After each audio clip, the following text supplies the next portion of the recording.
And hello there, Peter Mansbridge here. You are just moments away from the latest episode of The Bridge. It's Wednesday, and Wednesday means Bruce Anderson, and Bruce Anderson means smoke, mirrors, and the truth.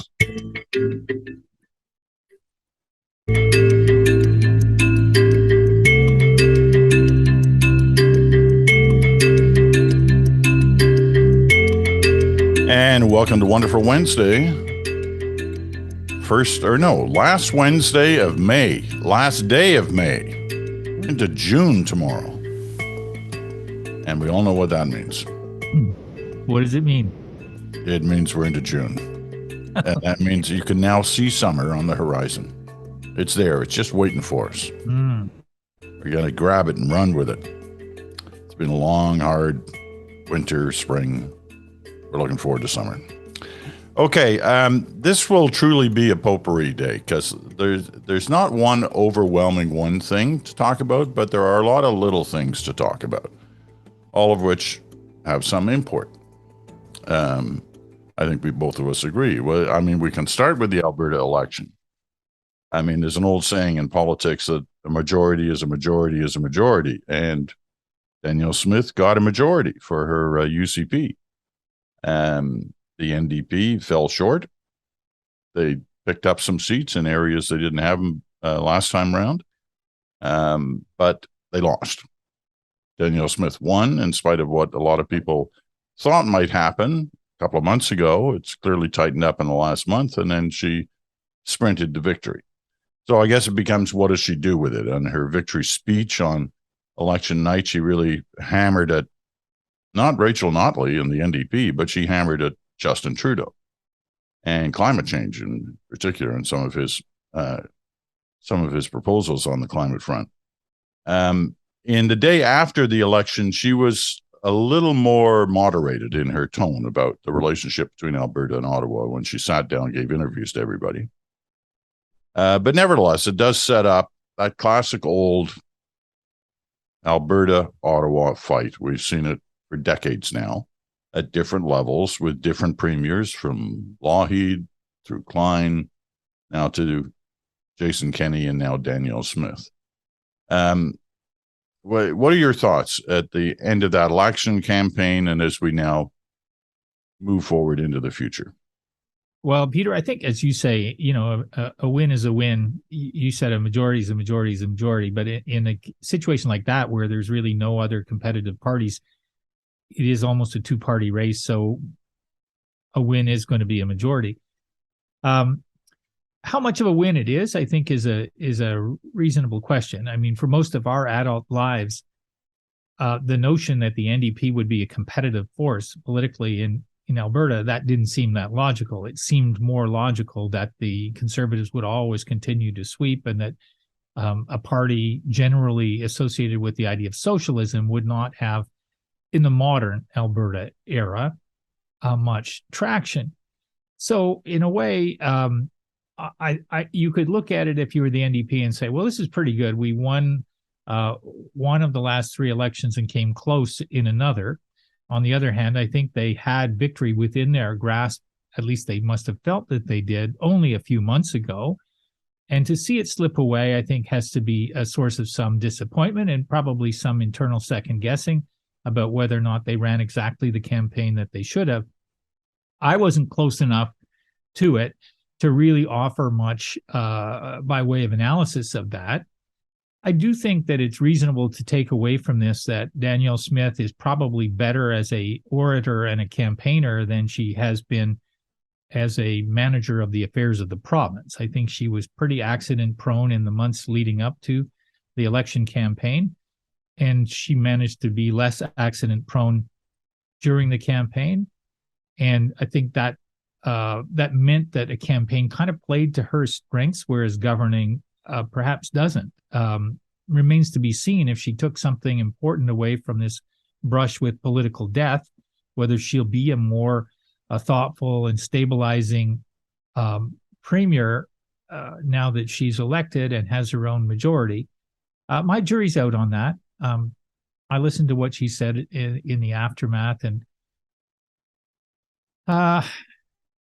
yeah, my jury's out on that. I don't know what you thought about taking the opportunity to really kind of go at the Trudeau energy policies, as opposed to, maybe taking a point of view that we need to make those policies better for Alberta rather than we need to have a fight with Ottawa. That's probably what I would have counseled her to do if ever I were in a position to counsel her.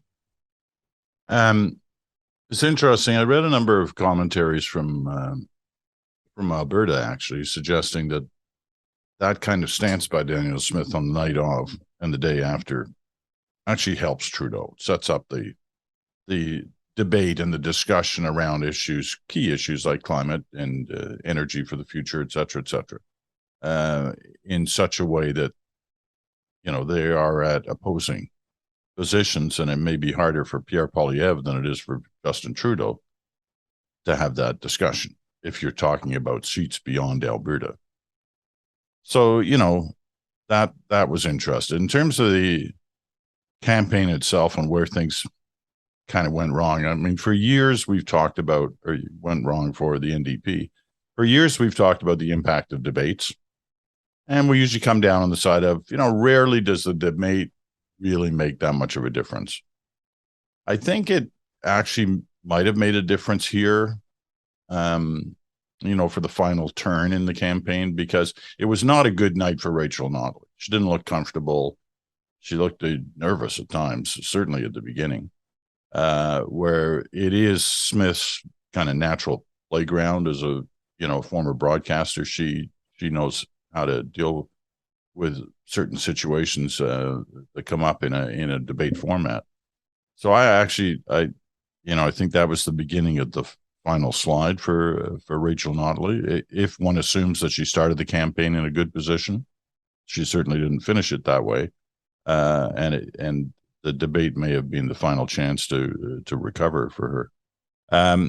Anyway, well, sometimes it's awfully hard to predict how these things are going to turn out in terms of the relationship between Ottawa and a key province. I mean, look at the Ontario Ottawa relationship. Who would have thought that these two guys would be like? They look like they'd go to the pub and knock back a couple of beers together and cut up the cash on how to make things happen. I think that's right. It's impossible to say, in part, I think, Peter, that because maybe the bigger challenge some days that Danielle Smith has isn't really a disagreement with the federal government, but discord within her own caucus. There are people who do not believe that any version of the federal climate policies makes sense. And there are people, and lots of people in Alberta, who believe that policies to fight climate change do make sense, and that a transition in energy is going to happen around the world, and it is going to affect the investment market and the economy of Alberta, and that the right choice for Alberta is to adapt to that and be smart and nimble and agile about that. But it's plausible to me that that's where Danielle Smith is coming from as well. But because of her own internal party dynamics, she may not want to say that. So in other words, I'm saying what she might have been doing to say the things that she said about Trudeau on election night was really more about internal party management rather than sending a message to Ottawa about how she intends to negotiate or advocate on those policy issues. Okay. Moving to topic number 2. And topic number 2 for me is sort of line of the week so far. Jagmeet Singh, the leader of the NDP, has been trying to find a way to look like he's just not spending every day waking up saying, how can I prop up Justin Trudeau today? Because that's certainly the way the Conservatives are portraying it. And so the Conservatives and their newfound buddies in the Bloc Québécois really went after Jagmeet Singh this week on terms of, you've got to pull the plug on these guys because of the Johnston report. You think the Johnston report was not the right answers. There's only one thing you can do about that is you've got to demand that Trudeau gets rid of Johnston and sets up a public inquiry. You got to do that. You got to do it now. So you got to pull the plug on them, which could cause an election. Could cause, doesn't necessarily mean there would be. So Singh goes back to his office and I guess talks to his advisors and said, what am I going to do to come out of this? Well, I thought he came up with the line of the week because he's now saying, excuse me, I've got the hiccups here today. I've had them a lot lately. I don't know why that is. I mean, is it like an age thing? Hiccups? I don't think so. I'll Google it. I don't think it's an age thing. Anyway, he comes up with this line, which is, I'm not going to bring down the Liberal government until I know we have a safe election process. Now, I thought that was a smart answer. Well, it's borderline brilliant. And I know we're going to get lots of people going, that's not brilliant. But look, I think that he, as you put it, I mean, he needed to avoid this constant kind of, well, why aren't you if you don't like this that the government did, why aren't you bringing them down? That's the jail of an opposition leader in a scenario like this. And he just got himself a stack of get out of jail free cards, and he's kind of put them right on his desk in the House of Commons, and he can use that same argument for everything. And because the Conservatives have become so invested in this election integrity issue, which is a good thing, we should all be concerned about it. It's hard for them to criticize him for saying, I want to wait until we get to the bottom of this before we have an election. It's a very savvy move, even though I don't think that underneath the surface of it, it's really his view that we can't have another election until we sort that out, because who knows whether we'll ever get to the bottom of it, whether we'll ever be able to prevent it. He hasn't really established, other than the idea that there should be a public inquiry and it shouldn't be led by David Johnston, he hasn't really established what success would look like in terms of the conditions where an election would be acceptable. Nor do I think that he needs to. I think basically he's just sort of laid out a parameter for the kind of opposition that he wants to present, that most people will hear and say, well, I don't want an election anyway. And it's a reasonable thing for him to be saying. And therefore, I'm going to listen less to the criticisms of him as propping up the Liberals. I say borderline brilliant. Yeah, I agree with that. I think it was, I'd love to know who came up with it. Who is it? Like, we know that Jerry Butts is the one who came up with the line of, because it's 2015, when, prepping Trudeau for the, what would be the obvious question about the gender balanced cabinet. Gender balance in the cabinet, and when it was first announced in 2015. And they'd been prepped an hour and a half or so before, and Butts had said, hey, just say, well, it's 2015, and boom, that came out of Trudeau's mouth at the news conference, sounding like it was the first time he thought of it, and it was a great line. It made headlines around the world. Now, this one won't make headlines around the world, but it's worth headlines in this country because it's a good answer, a smart answer. Well, and it could be the answer, as you say, for a long time. He's got a stack of get out of jail cards, and he can use it on any subject. Okay, topic number 3. Some might say, in the States, they have this phrase about Washington inside the Beltway. It's kind of talk that only people who live inside the Beltway, close to Capitol Hill, sort of get and talk about and understand. In Ottawa, it's rarely used, but I think it's a good comparison. It's like inside the Queensway, which is the kind of highway that runs through the center of Ottawa.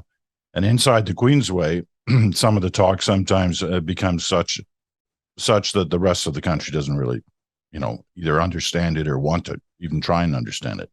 Well, here's an inside the Queensway discussion point, and probably should be better known outside the Queensway. And that is the office of the Clerk of the Privy Council. Sounds very kind of, official, and it is kind of official, but it's the top civil servant in Canada, federal civil servant in Canada, has enormous influence with the Prime Minister and the Prime Minister's office and the running of government as a whole in the country. Well, this week, a new clerk of the Privy Council was announced, replacing the outgoing clerk of the Privy Council, Janice Charette. Was well known, well liked, been in a number of top positions, deputy minister. I think she was high commissioner to the UK at one point, but of late has been the clerk of the Privy Council. She's retiring, and a new guy gets the job. So give us the snapshot of why the new guy not only is important, but who he is. Yeah, look, I agree with you that a lot of people probably don't know the ins and outs of senior level public service appointments, but that, the deputy level is a really important function in our system of government. And at the top of the deputies is the clerk.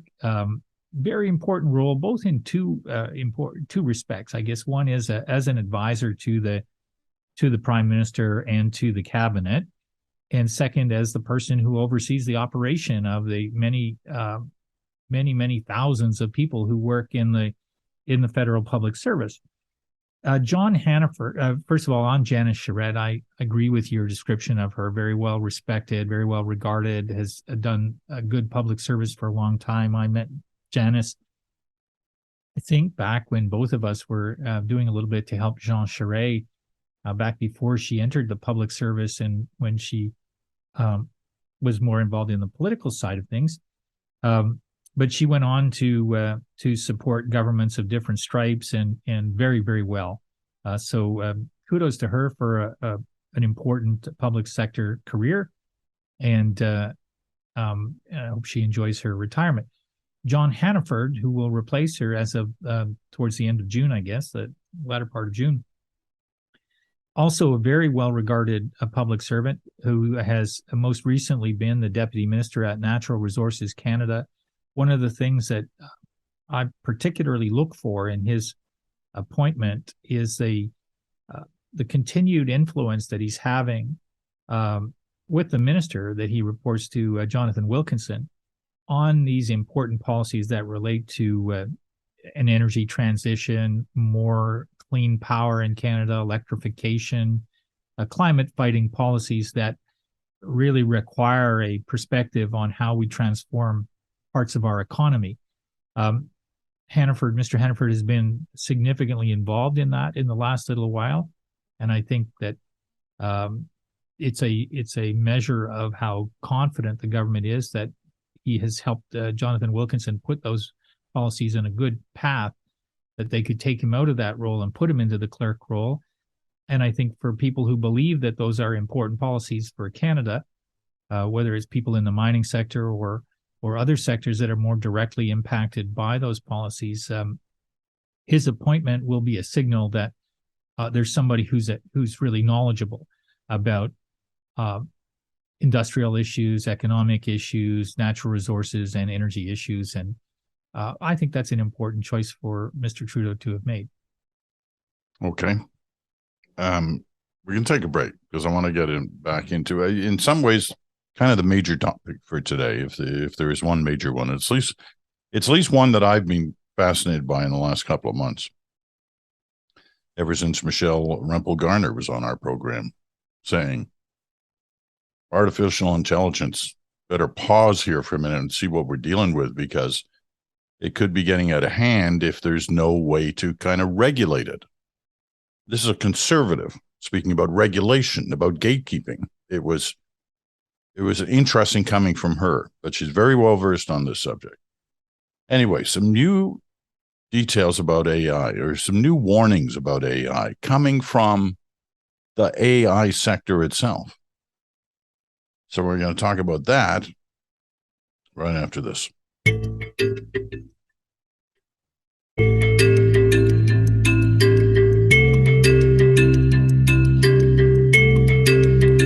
And welcome back. You're listening to Smoke, Mirrors, and the Truth, the Wednesday episode of The Bridge. Bruce Anderson is with us.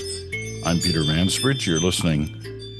That's That's my Ring doorbell. This program is not brought to you by Ring, but because it keeps ringing, and then it'll say, there's a person at your door, and Amazon just left something for you. Well, you look at the door, and what it is there's a truck going by in the distance. No, and they've figured, obviously I have the settings wrong, but whatever. You're listening on Sirius XM channel 167, Canada Talks, or on your favorite podcast platform. Or because this is Wednesday, like Friday, you can also see us on your YouTube channel, our YouTube channel, and we're glad to have you with us. All right. I'm reading from a CNN summary of the news yesterday. Listen to this. Human extinction. Think about that for a second. Really think about it. The erasure of the human race from planet Earth. That's what top industry leaders are frantically sounding the alarm about. These technologists and academics keep smashing the red panic button, doing everything they can to warn about the potential dangers artificial intelligence poses to the very existence of civilization. On Tuesday, hundreds of top AI scientists, researchers, and others, including OpenAI chief executive Sam Altman, again voiced deep concern for the future of humanity, signing a one-sentence open letter to the public that aimed to put the risks the rapidly advancing technology carries with it in unmistakable terms. This is the sentence. Mitigating the risk of extinction from AI should be a global priority alongside other societal scale risks such as pandemics and nuclear war, said the letter, signed by many of the industry's most respected figures. It doesn't get more straightforward and urgent than that. These industry leaders are quite literally warning that the impending AI revolution should be taken as seriously as the threat of nuclear war. They're pleading for policymakers to erect some guardrails and establish baseline regulations to defang the primitive technology before it is too late. Now, talk about scary stuff, but suddenly we've gone from AI, isn't that neat? Look what ChatGPT can do, to this is as big a problem, potential problem, as the threat of nuclear war. Now, it's hard to say, oh, these guys are over the top. These guys know what they're talking about. They're developing this. And they're pleading for the public's help in engaging, I guess, governments to say, okay, we got to slow this down. We got to see what we're dealing with. Where are you on all this?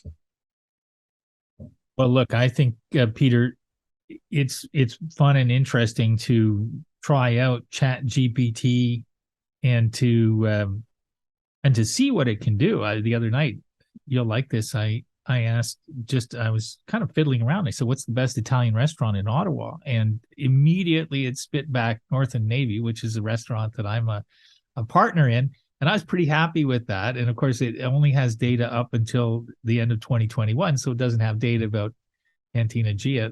Two plugs for our favorite restaurants in Ottawa. But all of that having been said, there's lots of obviously good things that will come of artificial intelligence. Many, many, many, many good things that will come. But this is a really important question. And I agree with you that we've seen some politicians like Michelle Rempel-Garner and others talk about it in Canada. There is some policy work that's going on. It's good that these inventors and innovators are talking about it as well. I guess I have a couple of questions in my mind, and it's not a criticism of what they're doing. It's more an observation of what I've seen in the past when people try to raise alarm about certain developments. What goes well, what works well, and what doesn't work quite as well. What doesn't work that well is if you can't specifically tell people what the risks are. And so that line of thinking that you just sort of quoted says, well, it could be as bad as nuclear war or pandemics, but they probably do need to spell out a couple of examples of the kinds of things that they're thinking about. I can imagine some of them, but they're going to be better at imagining what those are. I think we just need to get beyond the it could be as bad as nuclear war and offer some specifics so that people can go, oh, I didn't realize it could do that. And if it can do that, then yes, I can be really terrified by it. The second thing, which I think is vital, is you have to have some idea of a solution. So you and I and others have been talking about, well, there need to be guardrails. But I can't take it beyond that. I don't know what the guardrails should be because I don't know what the capabilities are. And I think that there's a measure of everybody being a little bit hesitant to put their guardrail or gatekeeping, as you referred to it, idea on the table for fear that you'll immediately get pushback. People saying, well, that won't work because, or that's the wrong way to do it because, that sort of thing. But I think we need to get into that conversation more directly in order for it to move beyond this kind of group of people outside government saying government needs to do something, and there being kind of no reverberation that turns into very specific agendas. Now, I know that the agendas and the ideas will come, but if these individuals, as knowledgeable as they are, had some ideas about what those should be, it would be great to hear what they are. It would be great to have government start to look at those solutions born from the thought processes and the intelligence and the expertise of individuals like those who signed that letter. And the last thing for me, Peter, is, and I studied this a lot around climate change, is if you make things sound hopeless to people, does that make them more engaged in finding the solution? Or does it make them wander away from the conversation because they're depressed by it? You could tell by the way I put that question that often it is the case that the more dystopian the description of climate change, for example, is, the fewer people will pay attention to it. It's kind of a human nature. It's a defense mechanism that gets triggered where people go, well, I can't think about that because I can't do anything about it, or I can't do enough about it. And I just don't want to be worried about something as existential as that. So I feel like we're in the very infancy of this conversation, hugely important conversation, and good for these individuals to be hitting the red alert button, stamping on the accelerator, saying, let's go down this road and figure it out quicker rather than slower. Because they're right that if too much development happens before there are guardrails, then it gets very, very difficult to muster the political will to put those guardrails in place. Lots of things happen that make that harder and harder to do the longer and longer it takes to get started. One of the, I agree with you. If you're gonna start saying that it's as poses a bigger threat as a nuclear war, you better spell it out what you're actually talking about. And one of the areas that you occasionally hear being talked about, and it's no small thing, is the elimination of jobs. And we're not talking about, hundreds of jobs or thousands of jobs. We're talking about millions of jobs that could be impacted by this. And this cuts to this sort of, the end of the human race as we know it. Because,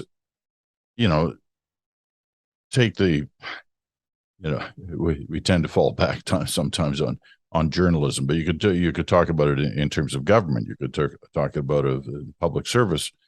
The potential for eliminating lots and lots of jobs because you have a computer that can write all this stuff on its own, that you don't need them, is a real and pressing danger, right? I think the economic aspect of it is important, but I think I've been a little bit more of the view that the threat that they're describing is less about the economics. Could be wrong, but I think it's less about the economics and it's more about the potential for bad actors to use AI in ways that creates war, conflict, suffering, destruction. And partly I say that because I think that human nature being what it is, there will be an economy that gets created to replace the economy that gets disrupted. I don't think we know the exact scale of it, and there's going to be a lot of fighting over how to manage that, and what areas there should be protection for the human activities involved, that sort of thing. There's a lot of work that's going to be done over the next 10 or 20 years in that area that's going to figure out how to mitigate some of those economic impacts and dislocation.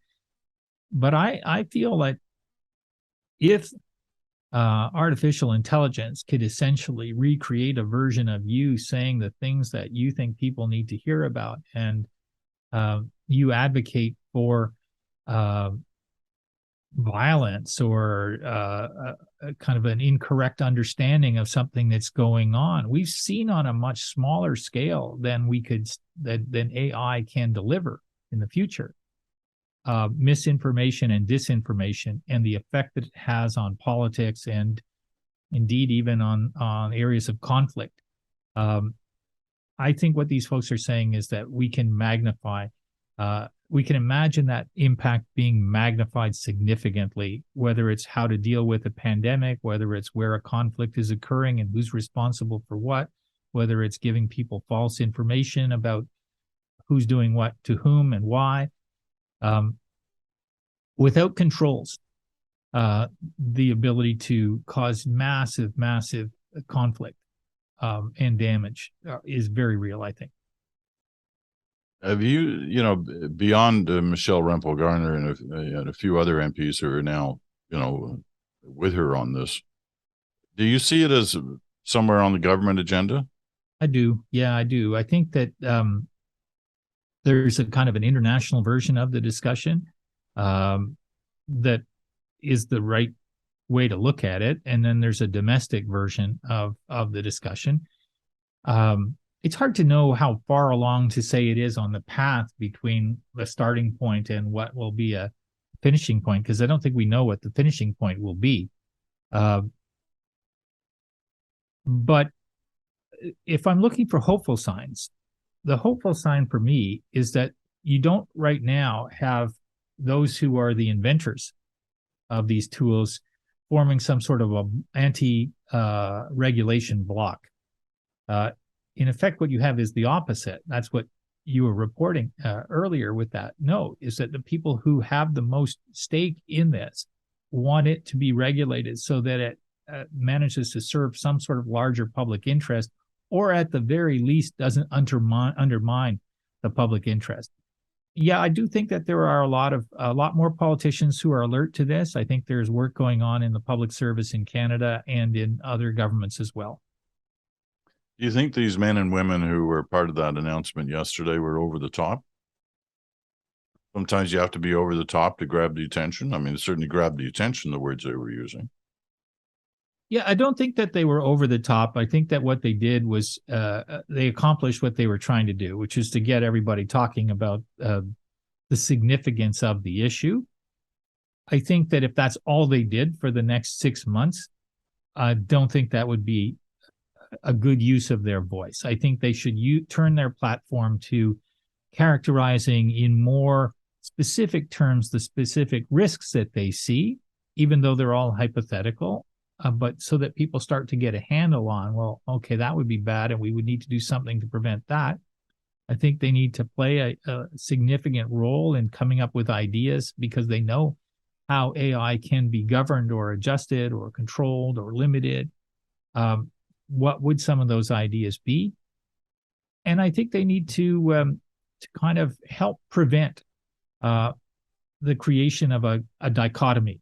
A kind of a no regulation versus over regulation. I think that it would be a mistake if we so limited the potential of AI that we deprive the world of the benefits that it can deliver, and it would be potentially an even bigger mistake if we went too far in the other direction. And they can be expert voices and valuable in that area, and especially if the assets that they're working on building are not at this juncture owned by massive corporations that have a vested interest in protecting them from regulation, which is some of what we've seen in recent years. We should get at this work before we get into that kind of a situation, because the public interest really is what's at stake here, and not just private interest. All right, we've got a couple of minutes left, so like Jagmeet Singh has his stack of get out of jail free cards in front of him. You've got a couple of you can whack Donald Trump one more time cards if you want to use one before we sign off for today. Well, I'm not going to, but the reason I'm not going to is that I wrote a piece that's going to be published, and we'll probably post it on National News Watch today, which said that if you're one of those people, maybe like me, who's been kind of hoping and thinking that Donald Trump won't be elected president again, it might be time to recognize that as optimism rather than analysis. And the reason I say that is that I was looking through a lot of U.S. research in the last couple of days, and in the I want to say the 5 polls that have been done since the jury in the civil suit found him liable for sexual abuse of E. Jean Carroll, head-to-head polls, Trump versus Biden, Trump has won 4 of those polls in the period since that decision was announced. When I look at the internals of the GOP race, the DeSantis, Pence, Asa Hutchinson, the other potential candidates, Nikki Haley, Tim Scott, they're all dwarfed by Trump's level of support. And Harry Enton, CNN's polling analyst, who I'm sure you've seen many times, really smart fellow, he wrote a piece for CNN that talked about the lovability gap between Trump and DeSantis. And I thought that was a strange term, because personally, I don't find either of them very lovable. But what he was saying is that among Republican voters, the number of people who feel very favorable towards Donald Trump is high. And the number of people who feel very favorable, really love Ron DeSantis, is lower, and is getting lower still. So that DeSantis is losing some lovability as people get to know him a little bit better, but Trump isn't. And the other name that I was really struck by is Pence. This was obviously Trump's vice president. And in these polls of Republican voters asking which of these candidates will you support, Trump gets 10 times the support that Pence does. 10 times. Even though, it's hard to imagine why people there might want to go back to Trump. But I think my big takeaway from it all is I don't think that there's a line he hasn't crossed. I don't think there's an outrageous thing that he could find to say that's more outrageous than the things that he's said before. As his legal problems deepen, his lead over his rivals widens. And I don't know if he can beat Joe Biden, but it looks pretty clear that he can beat the other Republicans, and he looks pretty competitive against Biden right now. So I'm not taking a bat to him. In fact, I'm saying the rest of the world probably needs to buckle up, because we could be in for another term of Trump in the White House. At this rate, Bruce will be wearing a MAGA hat by next week. See it already. Big red hat. I don't think that's what I was saying, but it's open to interpretation, I suppose, like everything else. Well, there's one thing that seems to be sure, is the race is going to get even wider, which plays to Trump's advantage. At least did last time around in 2016. But, Chris Christie and others are, going to get in. I still think the guy to watch is Sununu, the governor of New Hampshire. I think he's the guy who can stop Trump. But Who knows? You may be right. I mean, look, I think Sununu, you mentioned him the other day. I think he's a good candidate. I think there are all of those candidates, with the possible exception of DeSantis. No, they're all better than Trump, in my opinion. But some of them are, quite, I think, plausible as presidents. But I don't think there's any evidence that beyond hopefulness that the Republican base is interested in picking them.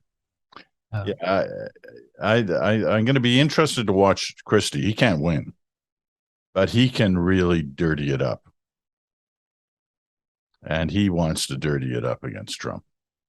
He is so upset about what it's doing to his party.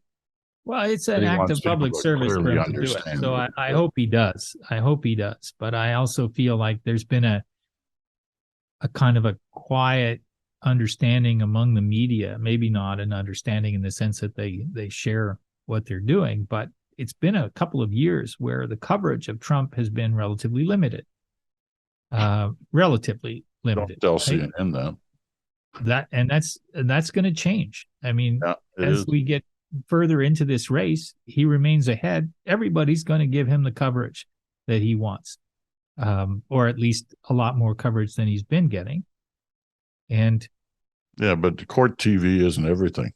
He loves a fight, though. He loves a fight. So Chris Christie will come after him, and he'll love it. I mean, last night he was tweeting bullets at Kayleigh McEnany, who was his press secretary, because she mischaracterized his lead over Ron DeSanctimonious, is what he called him. Said he was only up by 25 points when she knew that he was up by 32 points. And why did she say that? I mean, this guy is well, I'm back into my get your head out. We all know. We've all thought all along that you were deeply. The Bruce Anderson that came up front was a deep fake. The real Bruce Anderson was the MAGA hatted guy. Now you're finally it's coming out now. Now we can see it. Yeah, great. Okay, good.